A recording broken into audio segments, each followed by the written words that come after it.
Welcome to the Triple P podcast, Preds, Pucks, Pinoys, hosted by Justin Bradford and Matt Best. And welcome into the Triple P podcast, Preds, Pucks, Pinoys. Ooh. Justin Bradford, Matt Best. Me too. There we go. There we go. Look at you. What are you drinking tonight, Matt? Ginger ale because my stomach's messed up. Okay, well, I have a Seltzer Bay. Oh, there you go, right in the middle. What a Seltzy weird... Okay, so I would drink it because I'm into seltzers right now. I wouldn't drink it because I couldn't tell someone I'm drinking a Seltzy Bay. Well, it is a coconut lime seltzer. It's from Tailgate. It's local. It's just down the street from us, and it's summertime. It's nice and refreshing. I enjoy it. Is it tasty? Have you had it before, or is that just Yes, like... I've had it on tap, actually. Oh, seltzer on tap. I don't think I've ever had that. Oh, dude, they have like 30 beers and ciders and seltzers on tap there. I'll take you when you come here. In February for the Stadium Yes. Series. Because they do pizza, they do different kinds. They do waffle fries. They have their own version of poutine, which is not really poutine. I don't want to call it that. I'll just go ahead and say that right now. Just special fries. Pretty much, and they also have really good soft serve there as well. They make a nice big like stack in there. It's great. I do enjoy Tailgate. But yes, that's what I'm drinking. And Matt, we are back on video, thankfully. Yeah. He's been at the cabin and some things have happened. Today was the first time ever that when driving home, I've had to pull over and take a nap because I was just so like, I was out of it, exhausted. I had to drive two buddies home, and I usually stop in a town called Huntsville up here. And there's like a Dairy Queen, there's a Wendy's, there's a McDonald's, there's basically whatever you kind of want to get for lunch on your way home or on your way up kind of thing. And I was pulling over and I was like, nope, we're turning into the Walmart parking lot. I'm setting a timer for 30 minutes and I'm going to bed. Because I just felt like hell. It was not good. I woke up this morning and it was weird. I woke up and I was like, oh, I don't feel bad at all. Like, I feel okay. An hour later, I was like, my stomach wants to come out of me. And then we were packing up the cottage, like cleaning up and everything. And I was like, I need to walk away for a minute. Just walked over to like the river, had a nice little chunder. And I was like, that's not good. Went back in bed and was like, I don't know how I'm going to drive. Hour later, just walked out again, had another chunder, like drenched in sweat. It was not good. Matthew. Bad. What did you learn? Nothing. That perhaps I shouldn't drink the most on the final night of going to the cottage. Maybe save that for the second last night. Or this is just like a minor thing. Drink a bottle of water, you dumbass. I was. Wait, I have a buddy that comes on this like yearly cottage trip, and he's like the parental figure of this whole group. Like he was giving me waters. Yeah, he was giving me waters this morning, and then last night, if he noticed that some of us were just drinking beer, he'd be like, "Here's a water bottle," and give us a water bottle. Okay. So okay, well, all I blame this on is, have you ever seen that game on Instagram? It's like this wooden T thing, and then you throw this hook on a string onto yes. the. Oh yeah. And we actually play with, like, if you lose, you have to have a shot. Okay. I kid you not, I have one buddy who I think he played at least 50 or 60 games, only lost once or twice. Oh, wow. And so the whole week it was just, we got to beat him. And so on that last night, before we went to bed, we were like, okay, we're done drinking. And then we played that stupid game with like 7 or 8 of us for 2 hours. You were on a cottage bender. Oh, yeah, my tummy's not good. Speaking of being on a bender, the Nashville Predators have been making some decisions here that have some fans questioning, some people going, well, they actually did it. How about that? So let's go ahead and give our reaction before we get to some questions that some of our listeners have posed. And folks, thanks for plowing through. I mean, it's off season and we're doing our best to give you these podcasts. Like we said, we promised we would. And then all of a sudden, one of us is on vacation or one of us has to do it solo or all these different things are happening. I know something's going to happen when I'm going to end up being out of town. I know it. I mean, it'll be fine. I'll be in Disney the last weekend in August, and I know something's going to happen, and I'm not going to be calling in from Cinderella's castle. No, don't do that. That's no. Unless I can get, Mickey on the line. That would be awesome. So the Nashville Predators, let's go ahead and we discussed the Ellis trade. So this is what's good about doing these reactions. We can go right into the expansion draft. So it started leaking all these different teams, their list, and it first leaked out that Johansson and Duchesne were not going to be protected. Hey, how about that? We talked about that before. A miracle. And it happened. Then Here's the thing. Forsberg, yes. Okay. All right. Cunnin, 100%. Yeah, we totally get that. Yossi, you have to. Saros, yep. Ekholm, of course. Fabro, okay, I know some people were not happy with him, even though he's young and he's still developing. You still don't know what you have in him and everything like that. Give him a chance. You never know what you have because look at Seth Jones. You didn't like him before, too, and you shipped him off, and now look what he's become. And then you have Alex Carrier. Sure, it makes sense. You have the Ellis trade. You're going to protect your defenseman. Fleet Myers, you just traded for him, so, okay, makes sense. Nashville Predators, only team with 5 defensemen protected. And then the big one hit that made people go, really? Tanner Jeannot. I still don't understand, to be quite honest. A 4th liner, 3rd liner at best. Nothing against him. We have small sample size, but that means Calle Yarncroke and Colton Sissons are both unprotected, meaning the Kraken actually have decent pickings from the Predators in terms of something that's going to fill out their team. Not saying they have top of the line talent by any means, like some other teams that have given up, but they have decent pickings to really fill out their team. Yarncroke could be a great addition to them. So Sissons would be a great addition. I think Johansson could fit in well there too as like a second line center for them as well. Doubt that's going to happen. But Matt, your reaction to this list, because I've seen you've been kind of on the road most of the day or sleeping or in a parking lot somewhere. Yeah. I've seen the reaction from Preds Facebook and Twitter to the expansion list. What's your initial reaction to seeing what the Predators decide to do with who they're protecting?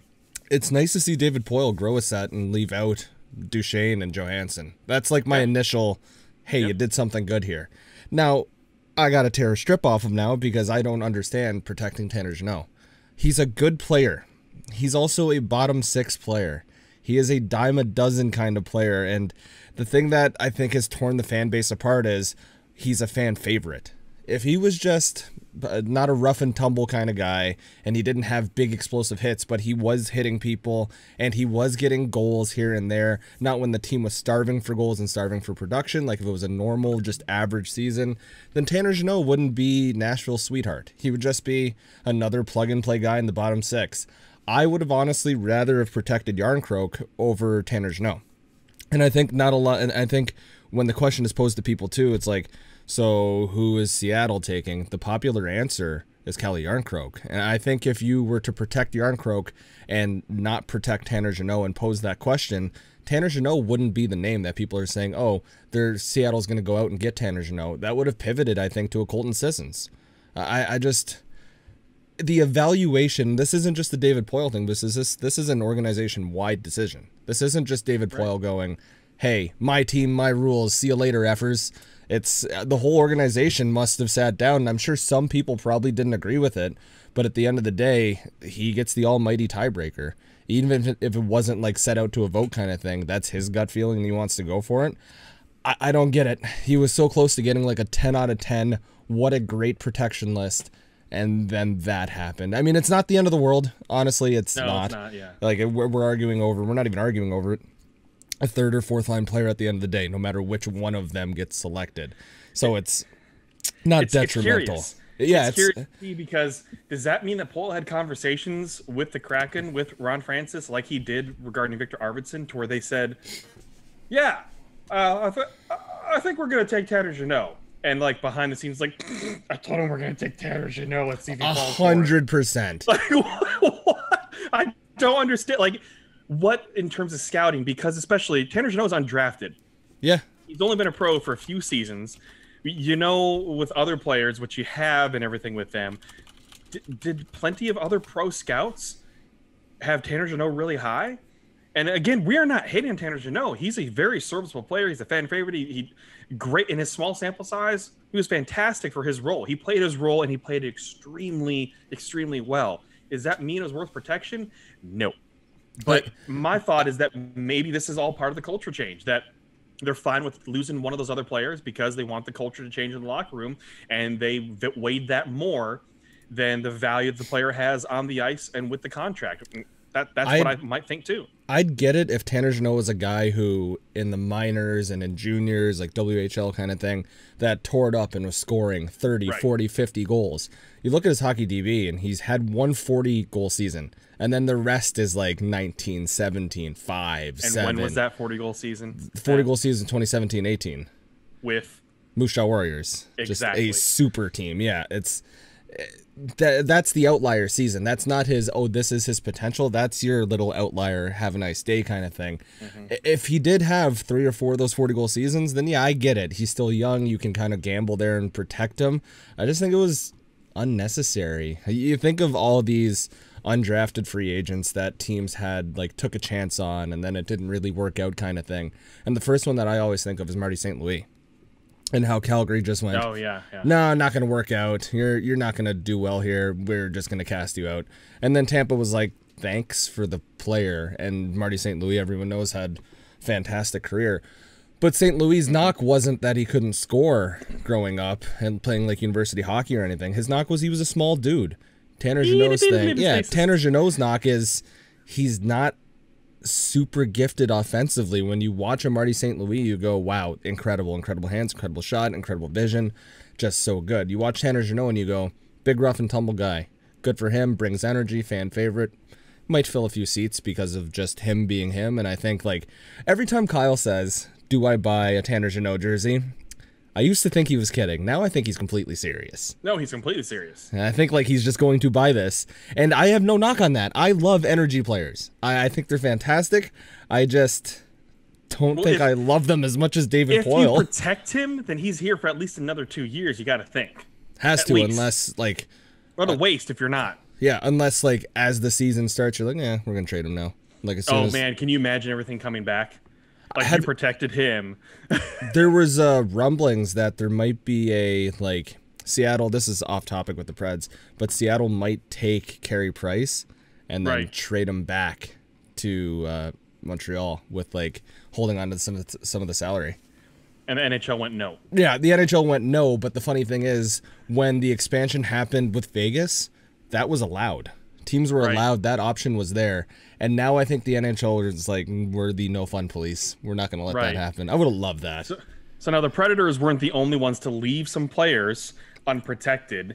And just because, you know, obviously you want to make sure everyone's hearing about what's going on across the NHL. But here's some other notable players, aside from Carey Price, Johansson Duchesne, Vladimir Tarasenko has apparently requested a trade, Gabriel Landeskog, James Van Riemsdyk, Mark Giordano, Jonathan Drouin, Yanni Gourde, Tyler Johnson, Jason Zucker, Ryan Getzlaff, Nino Niederreiter. I mean, there's some names in there that if the Seattle Kraken choose to, which means they're going to have to take on some contracts if they choose to, they could be a very good team next year. They could. It's a hodgepodge of players, but they could be a very good team. It's putting it out there.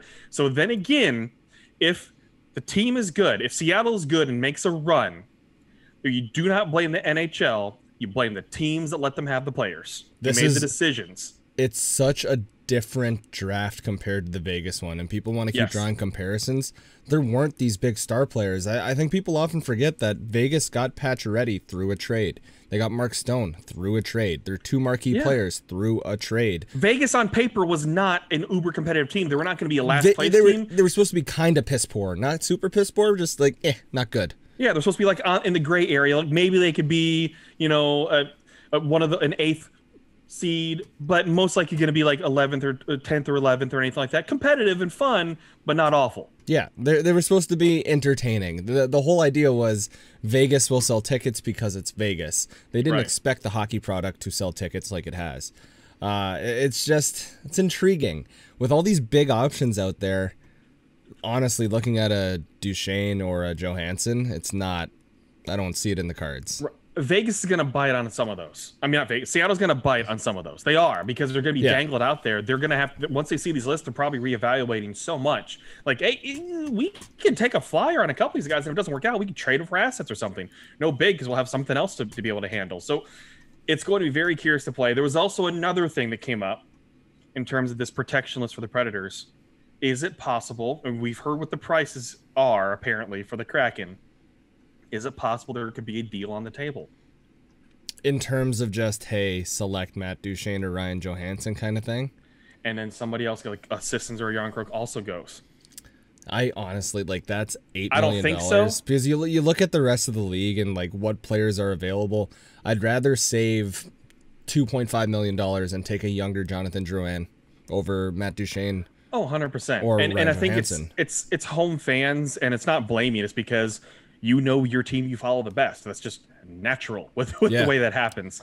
That it's, I don't want to say undervaluing or overvaluing. It's maybe not necessarily realizing what other players have been left unprotected from other teams and that are a little bit better off for what the Seattle Kraken could do. But I'm not sure pulling the trigger with Ellis and Arvidsson, because he was kind of, well, I mean, Arvidsson, it was going to happen based on what we saw with Adam Vingan now. And then the Ellis thing, they needed to move that, and they found a suitable team to send that off to. I don't think Poyle, with what he wants to do, is going to trade off draft picks like that for what apparently the Kraken want.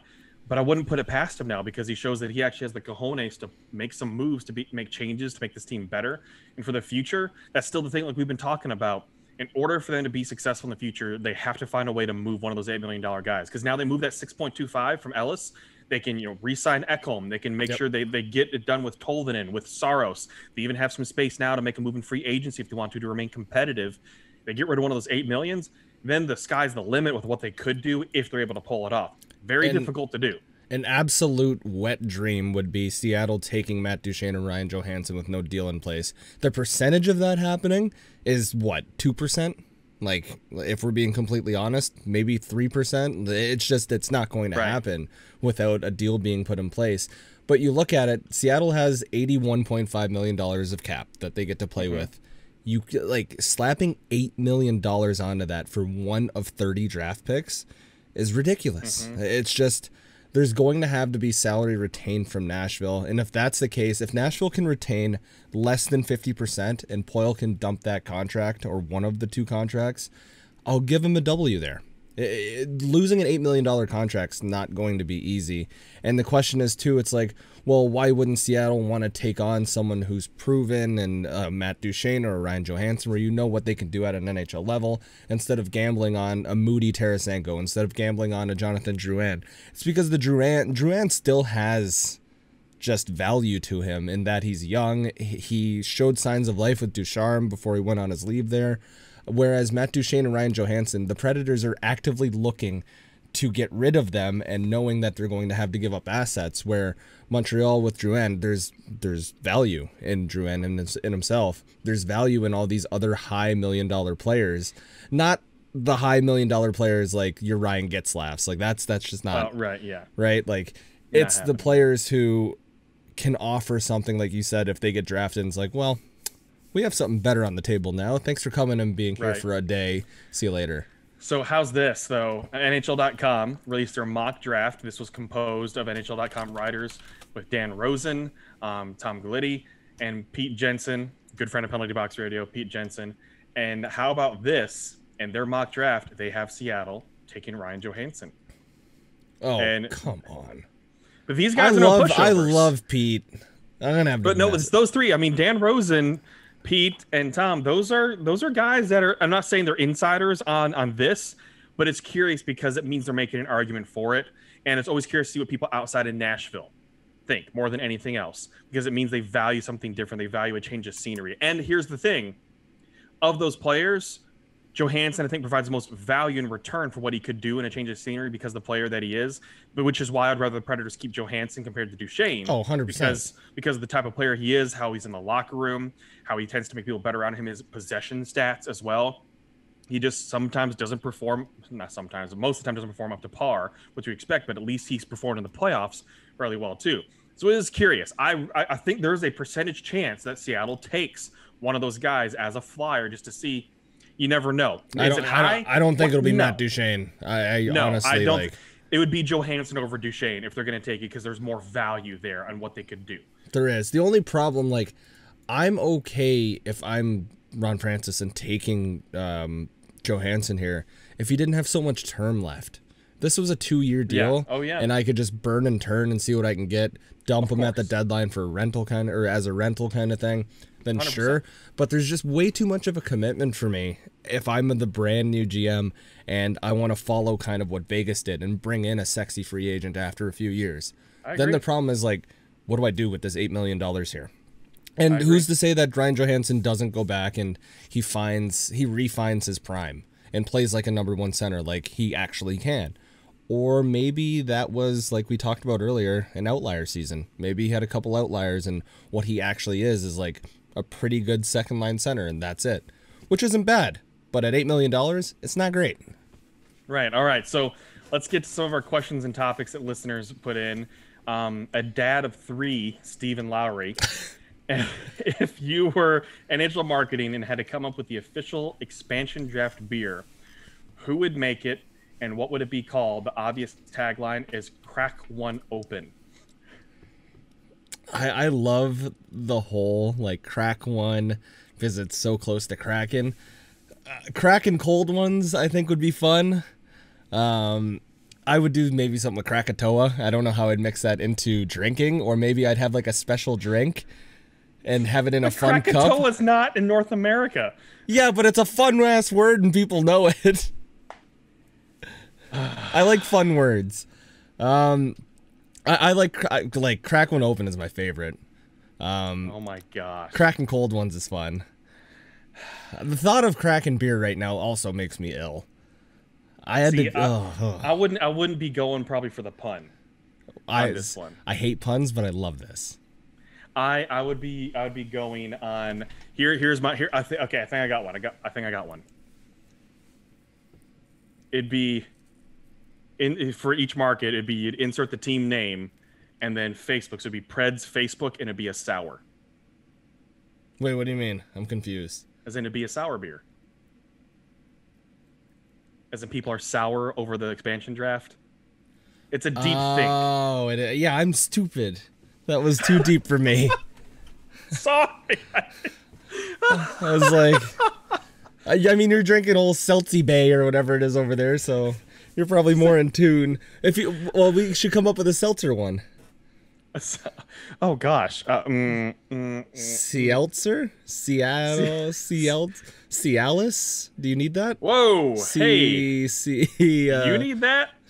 If I'm this hungover, probably. Oh my god. Seymour Skinner. I don't know if Matt understood the assignment. I understand the assignment. I'm just trying to make puns. Yeah, you don't have to make a pun. But it's more fun. It's more fun with puns. GM's lagering behind the rest. Oh, that's good.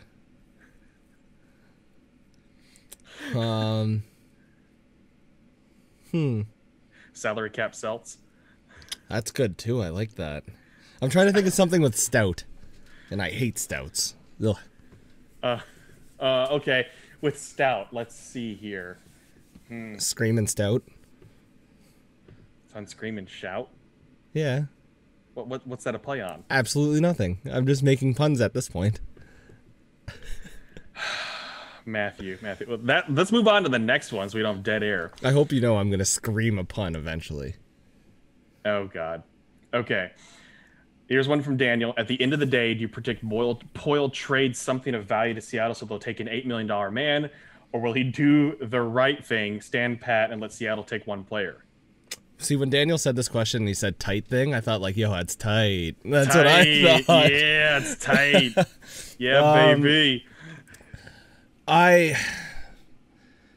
We hashed it out, and I genuinely think that Poyle's gonna just sit there and not do much. And I don't think the Preds have what the Seattle Kraken want, or willing. Yeah. I don't think the Preds are willing to give up what the Kraken want. I mean, I think the Preds value assessment chart is kind of skewed right now because they protected Tanner Jeannot. So I agree. I don't think they have the assets to trade him away.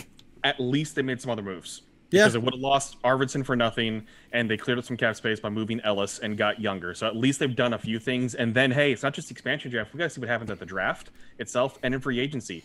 And, I mean, the Predators could do the thing they always do, which is sign a veteran defenseman. Ha-ha! I want to expand on Daniel's question real quick. So far, What do you grade David Poyle's offseason?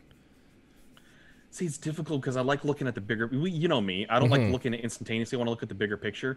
Right now, I'd give David Poyle's offseason actually a B. Yeah, I was thinking B+.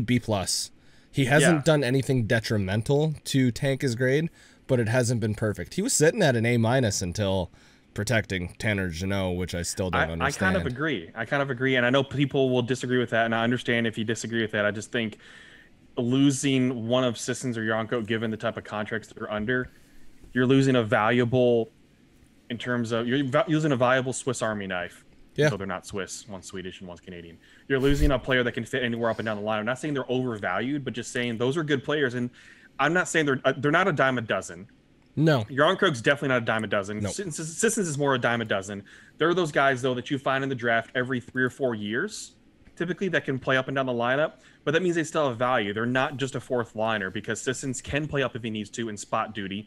Yarnkrog can play on the penalty kill. He has great hockey IQ as well. So I don't call them dime a dozen. Tanner Jeannot is more dime a dozen, yes, even though he seems more responsible. Matthew Olivier is more dime a dozen, if you really want to do dime a dozen players like that. So I think Colton Sissons is the kind of guy that you can go into free agency, take a chance on someone, and fill that role. Yeah. Yarnkrog is different, like you said. I think Yarnkrog's more of a middle six guy where he has more specific tools that can help your team. Yarny's going to be harder to lose than Sissons if it's one of those two guys, which it should be if I'm Ron Francis. Yeah, I mean, who knows? Maybe it's Trennan. Sure. I mean, okay. Sure, yeah, go for it, dude. Kyle Perkins, should I get Jeannot on my home or away sweater? You know, I just have a soft spot for the away jerseys. I like the road whites. Yeah, I'd go away. I think white jerseys are clean when they're done right. They are. I mean, you have one in your background there, Matt. I do. There's a few up there. I just wouldn't eat delicious burnt ends. Kyle sent me a picture today. I've never had burnt ends, and he sent me that, and I was like, that just looks good. By the way, before we get to the last question there, my mom made some more homemade food, and this time, instead of the Rice Krispie polvoron, which is, again, I'll reiterate for those that didn't hear the last episode, a Filipino/Spanish type of shortbread, which is very good, made with like milk powder and things like that. She made a cashew-based one. Oh, it's so good. And like the thing with them too is it just falls apart in your mouth. Melt in your mouth and everything. Like, and then also, if you had no teeth and just had gums, you could still chew it. That's how good they are. Unless it's the cashew one, you might have to be difficult with that. But the Rice Krispie one, sure. Suck on and and also made pork belly bao. That's good. I'm jealous. Was it all sauced up and stuff? Yeah, even the buns were homemade, and the pork belly with a beautiful sauce on it, and then a nice cucumber and carrot little relish to put on top as That's delicious. I find like when you have bao, you need that relish on there just to give it that little bit of contrast. Yep, contrast and crunch with a little bit to offset the savory. I had McDonald's today. Oh, and that was awful. I'm going like I'm eating clean again after tonight because my body. Thank you. Okay, this is from Adam. Rough draft of the lines, forward and D, assuming 92, 95 stay, and one of 19 or 10 get picked in expansion. It's a good question because, I mean, for me, it's difficult to put into lines because things are going to be shifting around. But here's what I'm going to see happen is that Tomasino is going to get a spot along with Cody Glass. Those are two guys that I think they're going to say, look, you need to be in the lineup. And at least for the first few games for opening night, they're going to be in there and then make a decision on if one of them needs to go to, if one or both of them needs to go to Milwaukee. They want to see really what they have right off the bat because that's the time that's the time to test in the beginning of the season to test things out. And then in terms of other changes after that, I mean, it's difficult to do that right now, Adam. And I think it's because we have to see if they re-sign some of these guys that the rumor to re-sign. I mean, there's been talk about Eric Haula, really, about re-signing Eric Haula. And then, to Mikael Glenlund that they want to bring him back. It just depends on the price. So, I mean, the centers could basically all look the same potentially, aside from Glass and Tomasino being in there. But I assume they're probably going to start Tomasino on the wing. Yep. I think he slots in on the second line. Yeah, and then you have Ellie Tolvin and the thing. So it's difficult to make line predictions.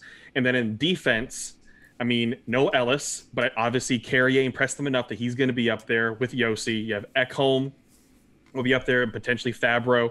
And then they're going to give some really good looks to guys like Davies and Ferentz as well. And then Borvietsky he wants to be back. He wants to have a good off season and prepare for that because he had injury and then he had other things that he was dealing with. So props to him too as well on being open and discussing that and being very open and talking about everything that he has been challenging to him as well. So just hope the best for him, because I think Borowiecki could still be one of those guys that you see play in like 60% of games in the third pairing, depending on the matchup as well, and still be a contributor to this team being physical and difficult to play against. But again, I think he'll be a true seventh defenseman coming up this year. Which is what you signed him for. That's it. Yeah, exactly. Yeah, totally fine. So, and then again, they might look at free agency and see who's out there, another veteran defenseman and everything too, to fill those gaps. But they obviously moved Ellis because they feel confident in what they have in the system already, as well as what they could possibly sign for like $2 or $3 million.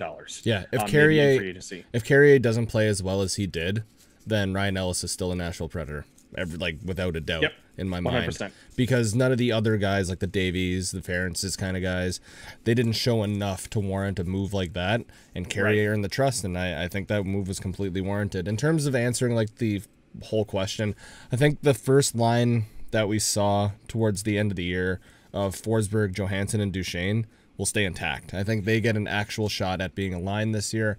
Then the second line, I'd love to see Tomasino on a wing, and I'd love to see Tolvanen on a wing, and then insert center here kind of thing. What about Cunnin? I mean, yeah, I think Cunnin. Cunnin and Glass. True battles. Yeah, I think true battles that can happen, which is awesome. I think Cunnin and Glass will look good on the third line. Okay. That and then insert nice free. Young. That's not bad. I mean, that top six could be, the middle six could be jumbled. I think more than the top six could be. Jeannot could play on the third line. If he's going to create space for the young, smaller guys, he could be that kind of guy that creates some space. Because I think Jeannot's max cap is a third line power forward. Yes, and that's not a bad thing. No, he knows where to be. He's not going to be your playmaker. He's not going to be your sniper. He's going to be your I can get garbage goals. A poor man's early JVR. He'll screen the damn goalie. He'll clear some space out, and he'll protect the smaller players that are out there with him. And that's totally fine and okay, because he's not going to be a liability either. And we saw that he's not a liability. He'll be physical, but he's not overall liability, and he can pop in some goals. Yeah. And that's a great role for him to play. It's just that now, coming up training camp, we will see some battles, and that's what's been desperately needed in this team is true battles, because that's what we wanted last offseason coming into the shortened season, and it didn't happen. And then all of a sudden you had the injuries pop up, and these young guys got opportunities to prove themselves, and some of them proved themselves enough to where the Predators can make moves. And now you're going to have actual battles in training camp and in the preseason where these guys are battling for a roster spot and positioning throughout the lineup. And it's not just in training camp and the preseason. It's going to be all season long, because they know now there's youth that are continuously going to be battling for spots in that lineup. And that's what makes a better competitive team, when guys don't feel safe and comfortable. They need to be battling for spots and never feeling safe. And that's exactly what Tanner Jeannot does. I think out of everyone we've talked about and anyone who could necessarily get an audition in that top middle six-ish area, even the bottom six, Tanner did it. Yeah, Tanner Jeannot is like, okay, I did this all last year. I just got to do it again. Cool, I can do that. And they put him on the power play, which if you're going to put him on a power play for screening the goalie, I'm fine with that. It's like, hey, here, we're going to win the faceoff. Park your ass in front of the goalie. That's your job. He's doing the job of what Wayne Simmons did in Philly. He's doing the job of what JVR did in his early days in Toronto. Patrick Hornquist. Yeah, just sit your ass in the front of the net. You don't need hands. Like, if you want to go between your legs and be cool, sure, do it. But if you can just sit there, make sure you don't flinch when a shot at you and just bang in garbage and know where to be positionally, you'll score 15, 20 goals in the NHL. All right, Matt. So before we go, I know you've been busy and you've been on vacation. Have you watched Bad Batch at all? No, I need to watch that. Okay. And I need to watch Loki tonight. I need to watch the season finale of that tonight. Okay, so how about the next episode? Because we've been promising people this, because by the time we record again, it's probably going to be at least 6 or 7 days, which is enough time for people to catch up. People have been wanting our take on the season itself of Loki. Yeah, I can do that. We'll have a little bit of hockey, because we need to have a little bit of hockey in there. See if anything's changed after we digested the information at hand. Yes. Because we know we're going to have a reaction episode to the expansion draft happening. So that'll be happening for you on Thursday. So, hey, Tuesday or Wednesday, we'll have a Loki season wrap up for you, where we'll discuss that. And I know there's some takes on this too. There's some interesting takes depending on the type of fan people are and how deep dive they want to go into Marvel and the universe there. So we'll talk about that in the next episode. And hey, we appreciate you demanding more of us. That means you enjoy Demand listening. us.